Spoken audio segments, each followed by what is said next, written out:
Hi, everybody, and welcome to Level 2, Lesson 2 of the Multiplier Marketing System. This is all about running your 21-day challenge. So here's what we're going to cover today. We're going to talk about what is a front-end offer, and we're going to talk about how to run a 21-day challenge in order to drive serious leads to your business that you are able to convert into long-term clients. So, what is a front end offer? It is a low barrier to entry offer that's designed to encourage people who are on the fence to make a small commitment and check out your business. Now, let's be clear that low barrier to entry does not mean that this is a heavily discounted product.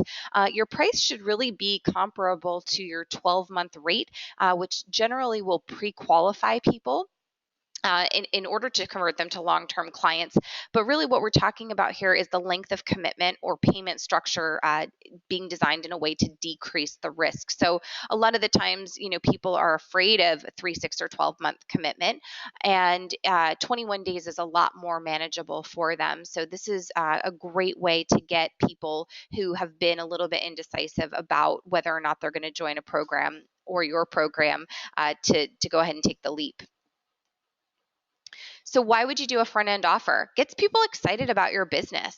Who doesn't want to do a 21-day challenge? These are always really big, fun, exciting events. Gives people a reason to get involved in your business. And once you set this thing up and you get all the tools and pieces in place, it's very, very easy to repeat.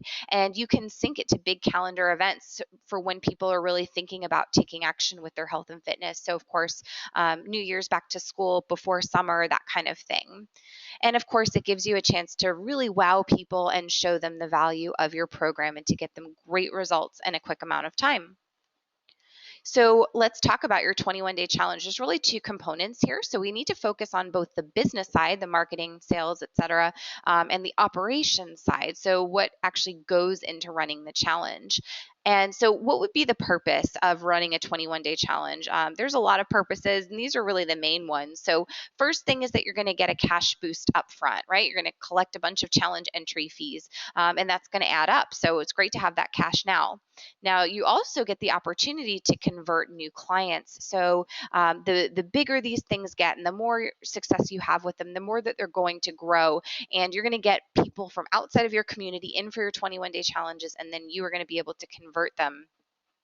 It's, of course, added value for current clients. This is something that I personally choose to do in my studio is I give my clients a very small discount off of any of our challenges, makes them feel special, gets them better results faster. To me, that's a total win-win. And it builds your social proof. So if you can get people quick results and in that 21-day period, that's huge.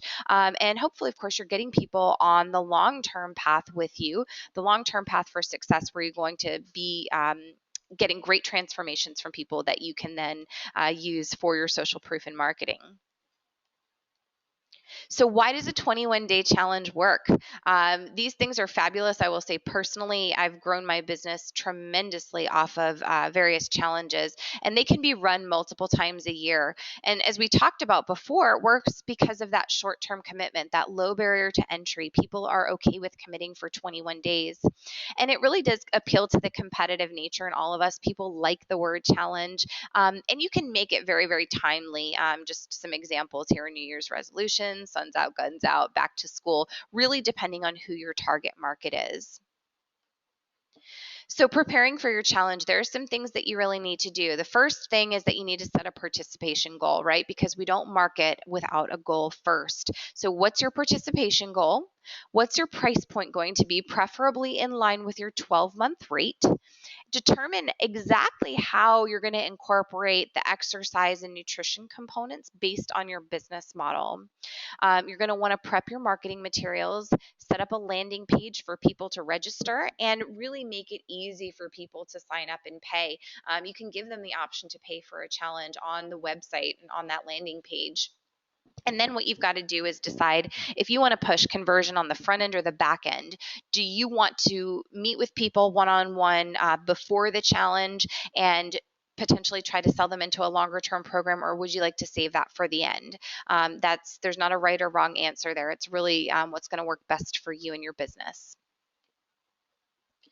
executing your challenge, there's a lot to think about in the setup and a lot to think about in the execution the first time you run this thing. Then it's so smooth if you get all those pieces right.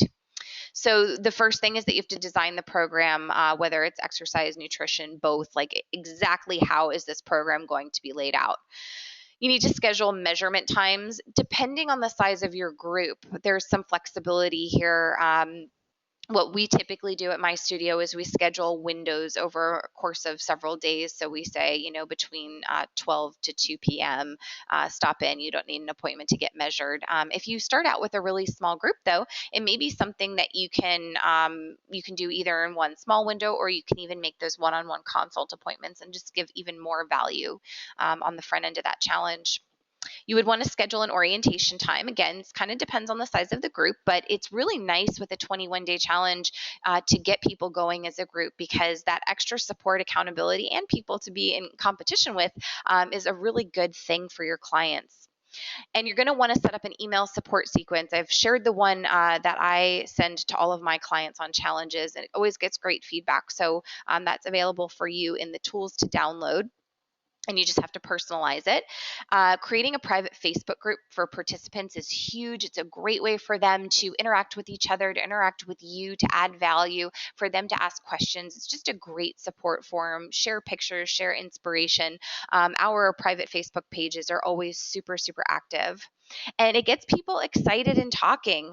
Challenges are huge. They're huge for many NPE clients. Great way to grow your business. And people, I'm telling you, are so excited to participate in these types of events. And they share with their friends and they're proud of themselves. So with the group orientation, you want to set expectations. So this is part of the execution of your challenge. Let them know, like, hey, we expect you to follow the nutrition program. We expect you to show up to your weigh-ins. We expect you to come to this many classes or sessions a week. Lay out those expectations. Be clear and firm with them. You're just telling them what they need to do to get the best results. And then about halfway through, depending on the length, with the 21 days, you could do, around the 10 to 14 day mark. You would want to check in with them. Again, you could do like a weigh-in window there, or you could make individual appointments. It's up to you. And again, depending somewhat on the size of the group. We do suggest including nutrition and exercise to let them really experience your services. We've given you guys in the tools a nutrition manual that you can download and customize. And really work every single day to keep the momentum going. Get them excited. That daily email sequence is going to be huge, as well as the Facebook group. And you've got to over deliver on these things. You've got to show them how exceptional your facility is, and what exceptional results they can have if they stay with you long term. After the challenge, this is important. We want to celebrate the accomplishments of your current clients. So whether you decide to do a group party or celebration, or you decide to meet one-on-one, we've got to celebrate those accomplishments. I do suggest scheduling consultations with all non-members. So you could do more of a quick check-in with current members, give them a high five, let them know how awesome they did, capture their social proof. But I would highly recommend scheduling consultations with anybody who's not a current member, so that you can have that conversation about, it's amazing how far you've come in 21 days. This is where you were. This is where you want to be. This is my recommendation to get you there. And of course, selling them into a regular membership. And gather social proof, as I mentioned. That's huge. If you don't have social proof, you're just selling ideas. You've got to have proof that you can get people the results that they're looking for. And make them a special offer. And this can vary, of course, depending on the price of the challenge. I've done many different things, from when my challenges were a little bit less expensive, applying the cost of the challenge to their first month of training, or doing half the cost of the challenge toward their first month of training, or just coming up with kind of special rates for challenge participants. So there's a lot of different ways that you can do that depending on your business model. So 21-day challenge tools. We've got a bunch of stuff for you guys. We've got the campaign instructions, so it lays out exactly from start to finish what you need to do and when you need to do it. We have the 21-day challenge cheat sheet. So it's essentially a checklist. You just need to go through it and make sure that you can cross each piece off in order to set this thing up and run it successfully from start to finish. We've got the email sequence to drive registration. So this is your marketing to get people into the challenge. We've got some Facebook ad guidelines and examples for 21-day challenges for you guys to take a look at. We've got your landing page copy, your thank you page copy. It's done for you. You just have to customize it for your business. And 21-day challenge participant email sequence. This is what I mentioned before. It's something that I do with my clients. So it's an email every single day. Some of the links in there are to my personal workouts. You would want to change some of those things. So just really customize, but it's huge to get that support every single day in their inbox. Customize the nutrition program for what you teach. And of course, there's a Grow Social option in here as well. If you don't have Grow Social, check out npelovesgrowsocial.com. Great way to get people involved in the program. It's optional, but again, recommended. And if you don't have Infusionsoft, this would be a great time to check it out because we actually have a Done For You campaign for NPE clients in there. It's a 21-day challenge. It's ready for you to just quickly customize and roll out. So you can check that out at npelovesinfusionsoft.com as well. So your action steps, you got to plan and execute. So we're going to select a start date for your challenge. You're going to pick a name for it. So whatever's going to resonate most with your target market is really important. You're going to customize all the marketing pieces. So you're going to start by setting up a landing page and posting a link in the Facebook group, in the NPE Accelerator Facebook group for feedback. You're going to customize all the email copy and build your Facebook ads. You're going to implement this campaign. Use your checklist. It's done for you, start to finish. And provide the results of your 21-day challenge to your coach. And we want you to post that in the Accelerator Facebook group as well, because we really want to see all your progress and to celebrate your success with you. So what's next? Lesson 3 is up next. We're going to talk about the fitness marketing life cycle.